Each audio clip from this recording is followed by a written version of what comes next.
تو ایک تو یہ واقعہ، دوسرا یہ کہ حضرت ابو عبیدہ ابن جراح ایک اور کمانڈر تھے، تو ان کو پھر حضرت ابو بکر صدیق رضی اللہ تعالیٰ عنہ کی طرف سے لیٹر گیا تھا اور کہا گیا تھا کہ بھئی تم کمانڈ لے لو، اور حضرت خالد بن ولید کو سیکنڈ ان کمانڈ کر دو، معزول نہیں کیا تھا، یعنی کہ سیکنڈ ان کمانڈ یا تھرڈ ان کمانڈ کر دو اور تم لے لو. تو یہ دونوں رپورٹ جو ہیں وہ ہینڈ ان ہینڈ چلتی ہیں، بعض لوگ اس پہ بلیو کرتے ہیں، بعض اس پہ، پھر اسی لحاظ سے وہ تاریخ کا دھارا ایک ڈفرینٹ انداز سے آگے لے کے چلتے ہیں.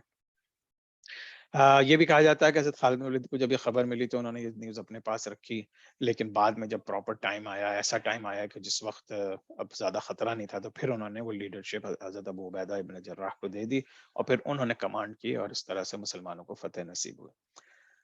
اچھا، ہاں یہ سب ڈیماسکس کے بارے میں آپ لوگوں کے ساتھ آلریڈی اس کا ذکر کر چکا ہوں.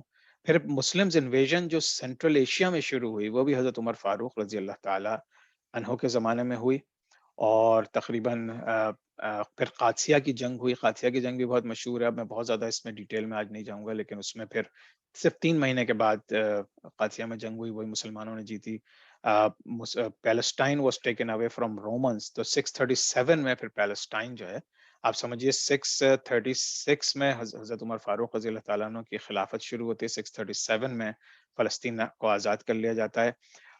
کافی مہینوں، تقریباً 1 مہینہ یا کئی مہینوں کی سیج کے بعد عمر رضی اللہ تعالیٰ عنہ خود پیلسٹائن جاتے ہیں اور سٹی کی کیز وصول کرنے کے لیے، اور پھر جو ہم لوگوں نے پورا واقعات سنے ہیں کہ انہوں نے بجائے اس کے کہ وہ جس طرح دوسرے کفار کی طریقہ کار یہ تھا کہ جب وہ کوئی جگہ فتح کرتے تھے تو اس کو لوٹ مار کرتے تھے 2-4 دن، پھر تباہ برباد کرتے تھے، آگ لگاتے تھے، بچے بوڑھے سب کو قتل کر دیتے تھے. لیکن مسلمانوں کا یہ ایک مثال قائم کی حضرت عمر فاروق رضی اللہ تعالیٰ عنہ نے، کہ جب وہ پہنچے تو انہوں نے باقاعدہ چرچ میں جا کے جتنے جن کے ہائی پریسٹ تھے اور ان کو اجازت دی کہ چرچ میں آپ پرے کر سکتے ہیں، اور تمام لوگوں کو یعنی کہ ایک حفاظت کی جگہ پرووائڈ کی، اور انہوں نے کہا کہ ہم کوئی چرچ کو تباہ نہیں کریں گے، کوئی چیز کو خراب نہیں کریں گے، اور پھر اس پریسٹ کے ساتھ کمیونیکیٹ کر کے انہوں نے جوس کو بھی جیروسلم میں رہنے کی اور اپنے فیتھ کو پریکٹس کرنے کی اجازت دی تھی. تو یہ تھا ٹالرنس لیول اتنے زبردست لیڈر کا کہ جس کی اس وقت اپر ہینڈ ہے،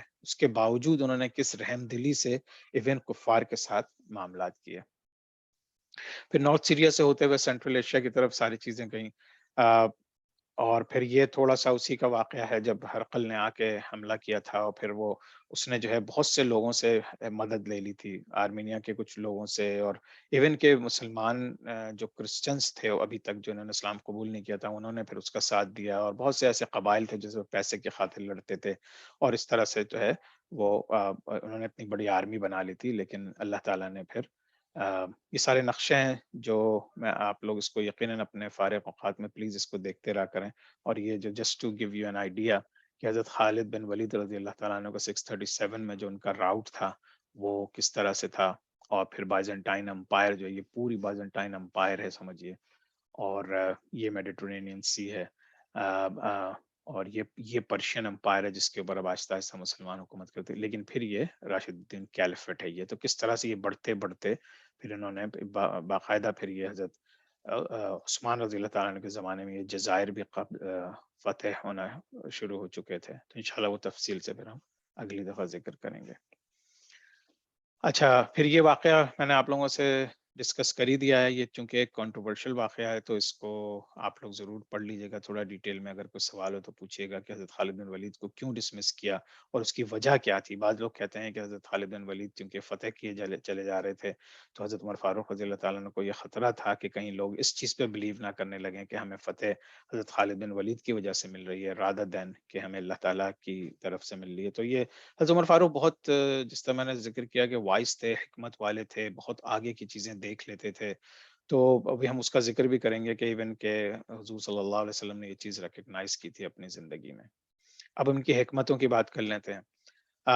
حضرت عمر فاروق رضی اللہ تعالیٰ عنہ نے حضور اکرم صلی اللہ علیہ وسلم سے ایک دفعہ کہا کہ میری خواہش ہے کہ مقام ابراہیم پہ جب لوگ طواف کریں تو اس کے بعد 2 رکعت نماز پڑھیں. تو اس کے متعلق ایک آیت نازل ہو گئی. اب یہ حضرت عمر فاروق کی خواہش ہے اور اللہ تعالیٰ نے اس کو قرآن شریف میں مینشن کر دیا. ایک دفعہ حضرت عمر فاروق رضی اللہ تعالیٰ عنہ نے حضور اکرم صلی اللہ علیہ وسلم سے کہا کہ اپنی بیویوں کو آپ حجاب کے لیے کہیے. اس وقت تک حجاب فرض نہیں ہوا تھا. پھر تو قرآن میں بہت ہی آیات آ گئیں جس سے یہ ثابت ہوتا ہے کہ ہر مسلمان عورت کو حجاب کرنا چاہیے، جو بھی حجاب کا طریقہ اس میں لکھا ہوا ہے. تو جو یہ حضرت عمر فاروق رضی اللہ تعالیٰ عنہ نے آئیڈیا دیا تھا کہ آپ کی یعنی امہات المؤمنین ہیں اور آپ ازواج ہیں، تو ان لوگوں کی عزت اور اس کے لیے ان کو حجاب کرنا چاہیے. تو پھر پتہ چلا کہ یہ ان کے لیے اور تمام مسلمان خواتین کے لیے حجاب کی آیت نازل ہو گئی. اسی طرح سے حضور اکرم صلی اللہ علیہ وسلم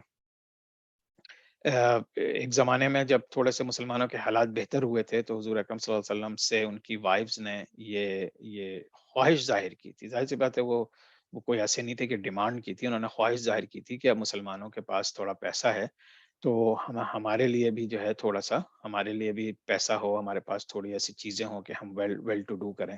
تو اس لحاظ سے پھر ایک آیت ریویل ہوئی اللہ تعالیٰ کی طرف سے، جس کے اندر یعنی یہاں تک تھا کہ اگر وہ آپ کے ساتھ نہیں رہنا چاہتی تو آپ ان کو طلاق دے دیں. اور یہ بھی حضرت عمر فاروق رضی اللہ تعالیٰ عنہ کی طرف سے ایک سجیشن تھا. تو سبحان اللہ، ان تمام چیزوں سے آپ دیکھ سکتے ہیں کہ اللہ تعالیٰ نے حضرت عمر فاروق رضی اللہ تعالیٰ عنہ کو کتنی حکمت دی تھی. اسی طرح سے بدر کے واقعے کے بعد جب یہ ڈیسیشن لینا تھا کہ پرزنرز آف وارز، قیدیوں کے ساتھ کیا کیا جائے، تو پھر حضرت عمر فاروق کا جو خیال تھا اسی چیز کے اوپر پھر ایک آیات نازل ہو گئی. جب شراب جب منع ہوئی تو اس سے پہلے حضرت عمر فاروق رضی اللہ تعالیٰ عنہ جو ہیں اپنے اسلام لانے سے پہلے اور بچپن میں یا ینگ ایج میں تو وہ پیتے تھے، لیکن یہ کہ پھر ان کو اتنی نفرت ہو گئی تھی اس سے، کیونکہ اس سے انسانی ذہن کے اوپر اثر پڑتا ہے، تو انہوں نے خواہش ظاہر کی تھی کہ یہ بھی منع ہو جائے. تو قرآن شریف کی آیت نازل ہو گئی کہ قرآن نے شراب کو حرام کر دیا گیا.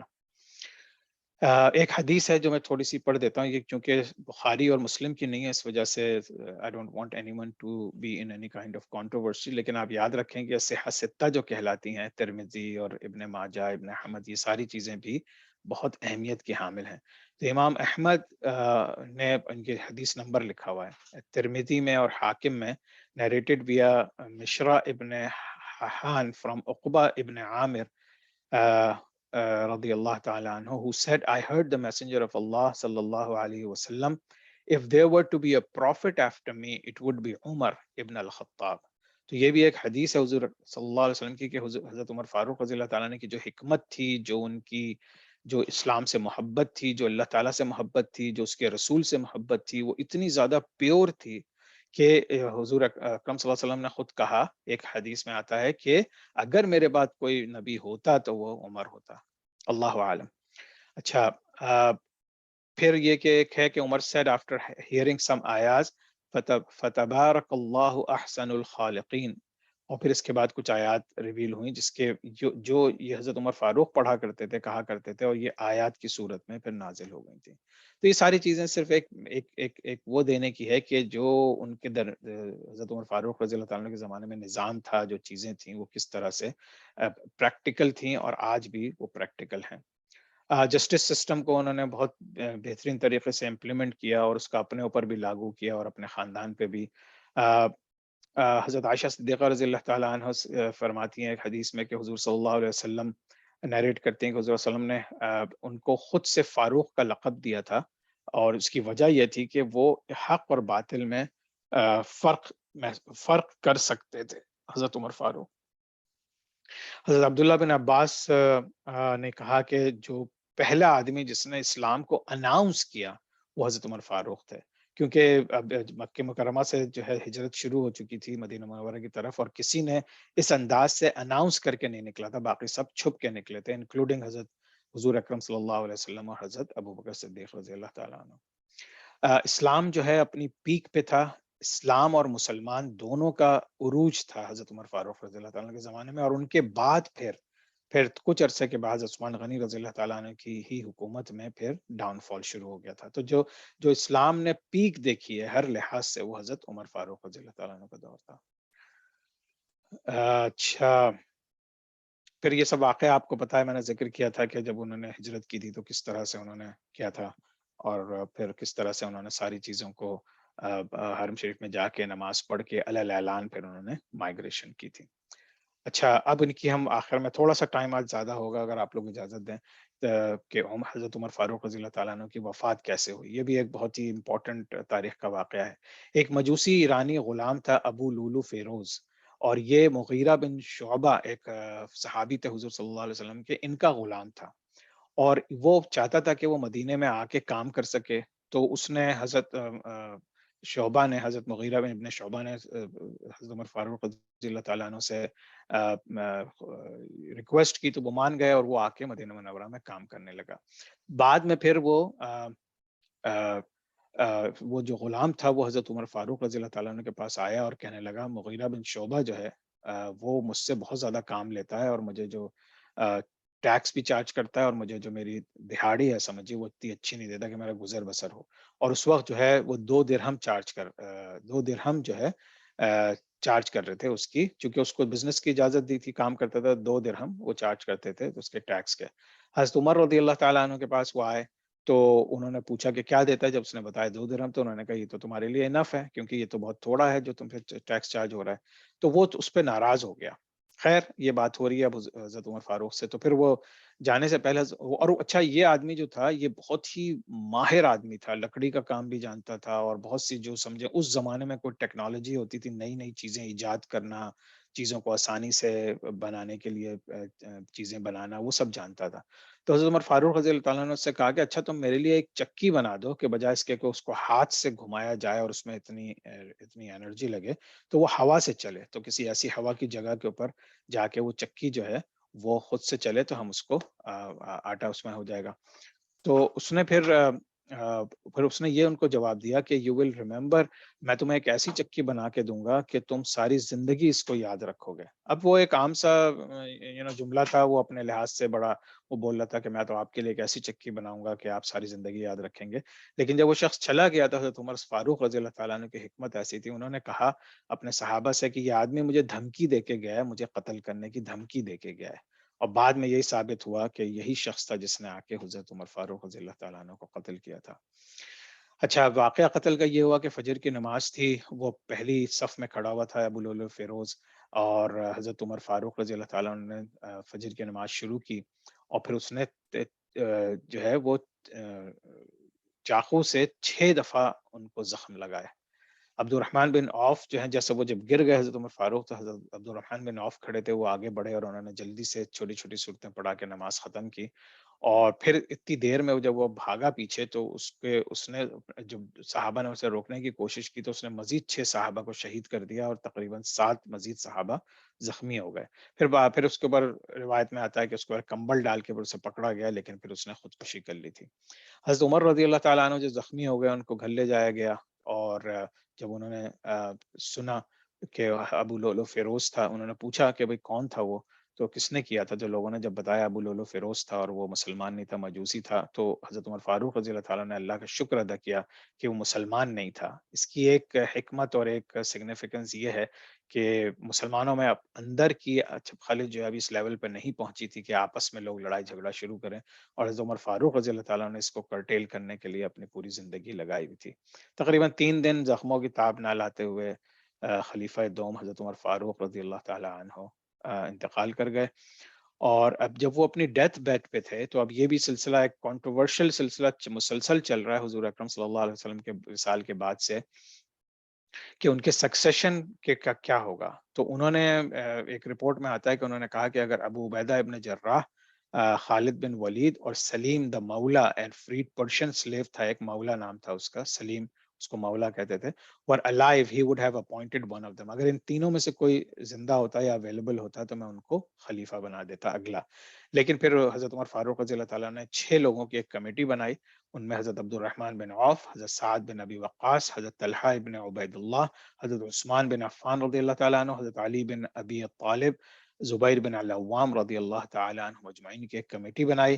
پھر حضرت عمر فاروق کے انتقال کے بعد یہ کمیٹی بیٹھی، اور پھر اس نے آپس میں ڈسکس کیا، اور اس کی تفصیل پھر میں انشاءاللہ نیکسٹ سیشن میں، جب حضرت عثمان غنی رضی اللہ تعالیٰ عنہ کی سلیکشن فائنل ہوا، تو کس طرح سے اس 6 لوگوں کی کمیٹی نے حضرت عثمان کا خلافت کو اپروو کیا. ان کا دور جو ہے سوری حضرت ابوبکر صدیق رضی اللہ تعالیٰ عنہ کا دور آ گیا. ہاں، ان کا حضرت عمر فاروق رضی اللہ عنہ کا دور جو ہے 10 سال چلا، 634 سے 644۔ 26 ذوالحجہ کو ان کے اوپر اٹیک ہوا، اور یہ فرسٹ محرم کو ان کا انتقال ہوا، وہ ہی واز بیریڈ۔ انہوں نے خواہش ظاہر کی تھی کہ حضرت صہیب رومی رضی اللہ تعالیٰ عنہ، جو حضور اکرم صلی اللہ علیہ وسلم کے بہت ڈیئر صحابی تھے، کہ وہ میری نماز جنازہ پڑھائیں، تو ویسے ہی ہوا۔ پھر انہوں نے حضرت عائشہ صدیقہ رضی اللہ تعالیٰ عنہ کو ریکویسٹ بھیجی کہ میری قبر جو ہے وہ حضرت حضور اکرم صلی اللہ علیہ وسلم کے ساتھ اور حضرت ابوبکر صدیق کے ساتھ ہو، تو حضرت عائشہ نے پھر انہوں نے کہا کہ تو میں نے اپنے لیے جگہ رکھی ہوئی تھی، کیونکہ ایک حضور اکرم صلی اللہ علیہ وسلم تھے جو ان کے وہ ہسبینڈ تھے، اور حضرت ابوبکر صدیق تھے جو ان کے والد تھے، تو ان کا محرم کے لحاظ سے بنتا تھا، لیکن یہ کہ پھر انہوں نے وہ جگہ حضرت عمر فاروق رضی اللہ تعالیٰ عنہ کو دے دی، اور پھر وہ وہاں پہ بیریڈ ہوئے۔ اگلے ویک انشاءاللہ تعالی ہم حضرت عثمان رضی اللہ تعالیٰ عنہ کے اوپر ڈسکس کریں گے۔ آج کے لیے پھر اتنا ہی۔ انشاءاللہ ابھی ہم کوشچن آنسر کے لیے اس کو کھول لیتے ہیں انشاءاللہ۔ سبحانك اللهم وبحمدك نشهد أن لا إله إلا أنت نستغفرك ونتوب إليك۔ السلام عليكم ورحمة الله وبركاته۔